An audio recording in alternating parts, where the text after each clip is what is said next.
अस्सलाम वालेकुम। हुकूमत पाकिस्तान ने 31 अगस्त तक स्कूल बंद करने का हुक्म जारी फरमा दिया है और अगस्त के बाद सितंबर में बच्चे स्कूल जाएंगे और अक्टूबर में पाकिस्तान के कुछ इलाकों में स्मॉग पड़ना शुरू हो जाती है, जिसकी वजह से बच्चों की सेहत को मद्देनजर रखते हुए फिर से छुट्टियां कर दी जाएंगी। फिर दिसंबर के आखिर और जनवरी के शुरू में शदीद सर्दी की वजह से फिर से छुट्टियां कर दी जाएंगी, जो सिर्फ 10 छुट्टियां होती हैं और 25 दिन के बाद स्कूल खुलते हैं।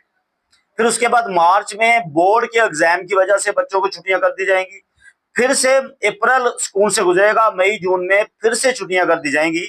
मुझे समझ नहीं आती कि बच्चे पढ़ते कब हैं और जिस बेस पे गवर्नमेंट स्कूल की छुट्टियां बढ़ाई गई हैं, क्या प्राइवेट स्कूल इससे मुस्तस्ना है?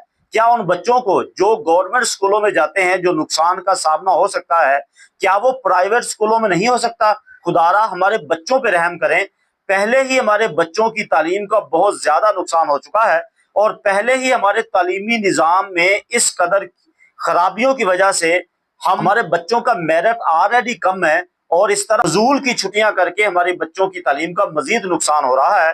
गवर्नमेंट ऑफ पाकिस्तान इस फैसले पे नजरसानी फरमाते हुए स्कूल खोलने का हुक्म जारी करे ताकि हमारे बच्चों की तालीम का मजीद नुकसान नहीं हो।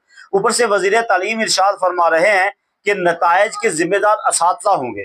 छुट्टियां आप करेंगे तो फिर नताइज के जिम्मेदार असातिज़ा कैसे होंगे? जाहिर है हमारे बच्चे थोड़ा पढ़ते हैं, ज्यादा छुट्टियां करते हैं। पूरे साल में अगर कैलकुलेशन की जाए तो सबसे ज्यादा छुट्टियां पाकिस्तान में की जाती हैं। खुदारा बच्चों की तालीम का मजीद नुकसान नहीं करें, स्कूल खोलने का हुक्म जारी करें ताकि हमारे बच्चों की तालीम का मजीद नुकसान नहीं हो। अस्सलाम वालेकुम रहमतुल्लाहि व बरकातहू।